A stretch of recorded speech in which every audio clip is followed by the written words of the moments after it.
दोस्तों, माफ करना इंसान का सबसे बड़ा गुण माना गया है। कहते हैं माफ करने से दिल को सुकून मिलता है, मन हल्का होता है और रिश्तों में मिठास आती है। लेकिन क्या आप जानते हैं कि हर किसी को माफ करना सही नहीं होता? कुछ लोग ऐसे भी होते हैं जिन्हें माफ करना अपने ही जीवन में जहर घोलने जैसा होता है। आचार्य चाणक्य ने कहा था, माफ वही करो जो इसके लायक हो, वरना यह तुम्हारी कमजोरी बन जाएगी।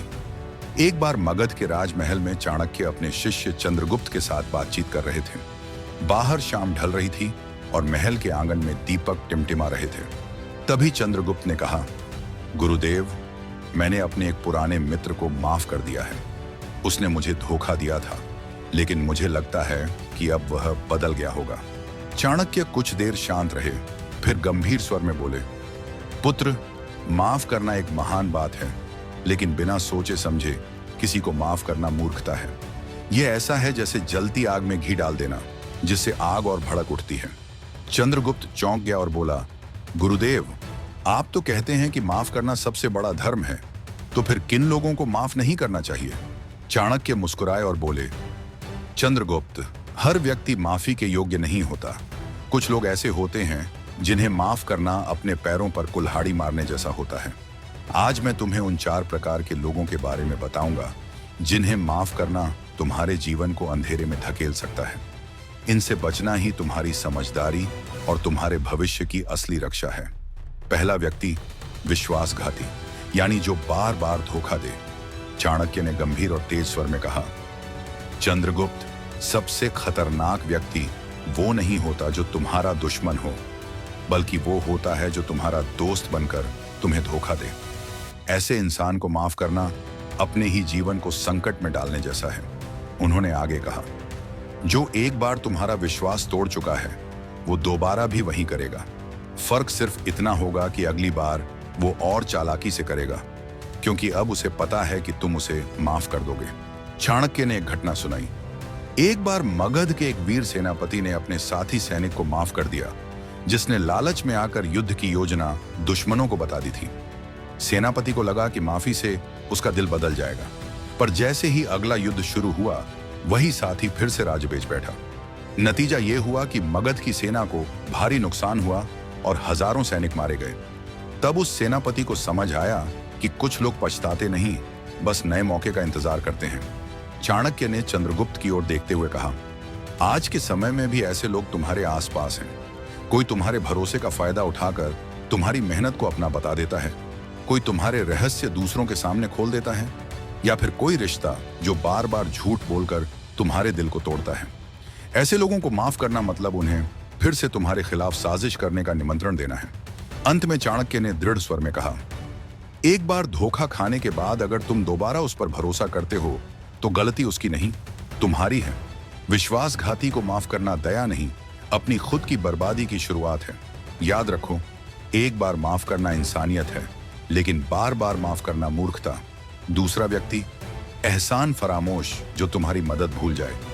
चाणक्य ने शांत लेकिन सख्त आवाज में कहा, पुत्र, कभी भी उस इंसान को माफ मत करो जो तुम्हारी मदद भूल जाए। जो तुम्हारे अच्छे कामों की कीमत नहीं समझता, वो कभी सच्चा नहीं हो सकता। ऐसे लोग तुम्हारी माफी को मजाक समझते हैं और जब मौका मिलता है तुम्हें ही चोट पहुंचाते हैं। उन्होंने एक कहानी सुनाई। एक व्यापारी था जिसने अपने दोस्त को बुरे वक्त में पैसा उधार दिया और कई बार उसकी गलतियां भी माफ की। लेकिन जब व्यापारी खुद मुश्किल में पड़ा और उसी दोस्त से मदद मांगी, तो उसने पैसे लौटाने से भी मना कर दिया और सबके सामने व्यापारी का अपमान कर दिया। उस दिन व्यापारी को समझ आया कि हर कोई दोस्त कहलाने के लायक नहीं होता। चाणक्य ने कहा, आज भी ऐसे लोग हमारे आसपास मिल जाते हैं। जब उन्हें जरूरत होती है, तब वो तुम्हारे पास आते हैं, तुम्हारे पैसों, सामान या समय का इस्तेमाल करते हैं, लेकिन जैसे ही उनका काम निकल जाता है, वो तुम्हें भूल जाते हैं या तुम्हें नीचा दिखाते हैं। ऐसे लोगों को माफ करना अपने आत्मसम्मान को ठेस पहुंचाने जैसा है। अंत में चाणक्य ने कहा, जो व्यक्ति तुम्हारे उपकार का सम्मान नहीं करता, उसे बार बार माफ करना मूर्खता है। एहसान फरामोश को माफ करना दया नहीं, खुद का अपमान है। तीसरे प्रकार का व्यक्ति, जानबूझकर चोट पहुंचाने वाला इंसान। चाणक्य ने गंभीर स्वर में कहा, पुत्र, उस व्यक्ति को कभी माफ मत करना जो सोच समझकर तुम्हें हानि पहुंचाता है। ऐसा इंसान तुम्हारी भलाई और सहनशीलता को तुम्हारी कमजोरी समझता है और बार बार तुम्हें गिराने की कोशिश करता है। उन्होंने एक कहानी सुनाई। एक गांव में एक सीधा सादा और दयालु किसान रहता था। उसका पड़ोसी उससे ईर्ष्या करता था और बार बार उसकी फसलें खराब करता था। किसान हर बार उसे माफ कर देता, ये सोचकर कि शायद एक दिन वह सुधर जाएगा। लेकिन पड़ोसी ने उसकी अच्छाई का गलत मतलब निकाला। उसने किसान की दया को डर समझ लिया और एक रात उसने जलन में आकर किसान का पूरा खेत जला दिया। किसान की महीनों की मेहनत राख में बदल गई। चाणक्य ने कहा, ऐसे लोग आज भी हमारे चारों ओर हैं। कोई ऑफिस में तुम्हारी बदनामी करता है, कोई तुम्हारी मेहनत का श्रेय खुद ले जाता है, या कोई रिश्तेदार तुम्हारी तरक्की से जलकर तुम्हें नीचा दिखाने की कोशिश करता है। ये लोग तुम्हारी माफी को मौका समझते हैं ताकि अगली बार और बड़ा वार कर सकें। अंत में चाणक्य ने कहा, जो इंसान जानबूझकर तुम्हें दुख या नुकसान पहुंचाता है, उसे माफ करना ऐसा है जैसे जले घाव पर फिर से नमक छिड़कना। ऐसे लोगों को माफ करना उदारता नहीं, बल्कि खुद को दोबारा चोट पहुंचाने की मूर्खता है। चौथे और आखिरी प्रकार का व्यक्ति, जलन करने वाला इंसान। चाणक्य ने शांत लेकिन सख्त आवाज में कहा, पुत्र, उस इंसान को कभी माफ मत करना जो तुम्हारी सफलता से जलता है और तुम्हें नीचे दिखाने की कोशिश करता है। ऐसा व्यक्ति तुम्हारी अच्छाई का नहीं, तुम्हारी कमजोरी का फायदा उठाता है। अगर तुम उसे माफ कर दोगे तो वह फिर से मौका पाकर तुम्हें चोट पहुंचाएगा। उन्होंने एक कहानी सुनाई। एक शहर में एक मेहनती कारीगर रहता था। अपनी कला से उसने नाम कमा लिया, लेकिन उसका साथी उसकी सफलता से जल गया।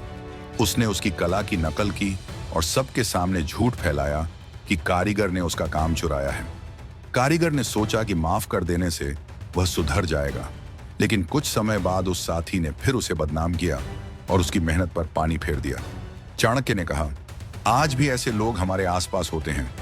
कोई तुम्हारे प्रमोशन से जलता है, कोई तुम्हारी तरक्की देखकर बुरा महसूस करता है, या कोई ऐसा दोस्त जो तुम्हारी खुशी देख नहीं पाता। ऐसे लोगों को माफ करना मतलब उन्हें फिर से तुम्हें नीचा दिखाने का मौका देना है। अंत में चाणक्य ने कहा, जो तुम्हारी सफलता और खुशी से जलता है, उसे माफ करना अपने ही हाथों अपनी तरक्की रोकना है।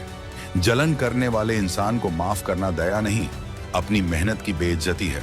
और दोस्तों, ये थे वो 4 लोग जिन्हें माफ करना अपने ही जीवन में मुसीबत बुलाने जैसा है। चाणक्य ने कहा था, माफ वही करो जो इसके लायक हो, वरना ये माफी तुम्हारी कमजोरी बन जाएगी। चंद्रगुप्त ने चुप्पी तोड़ते हुए पूछा, गुरुदेव, तो क्या हमें कभी किसी को माफ नहीं करना चाहिए? चाणक्य मुस्कुराए और बोले, माफ जरूर करो, पर सोच समझकर। जो अपनी गलती मान ले, दिल से पछताए और सच में बदलने की कोशिश करे, उसे माफ करना तुम्हारी महानता है। लेकिन जो तुम्हारी अच्छाई को कमजोरी समझे, उसे माफ करना अपने ही आत्मसम्मान को चोट पहुंचाना है। याद रखो पुत्र, माफी का भी समय, स्थान और पात्र होता है। गलत व्यक्ति को दी गई माफी तुम्हारे जीवन की सबसे बड़ी भूल बन जाती है। अगर चाणक्य की ये गहरी सीख आपके दिल को छू गई हो, तो इस वीडियो को लाइक करें, इसे अपने माता पिता, दोस्तों और प्रियजनों के साथ शेयर करें, ताकि वे भी समझ सकें कि कब माफ करना धर्म है और कब मूर्खता। और ऐसी ही सोच बदल देने वाली और प्रेरणादायक बातें सुनने के लिए चैनल को सब्सक्राइब जरूर करें।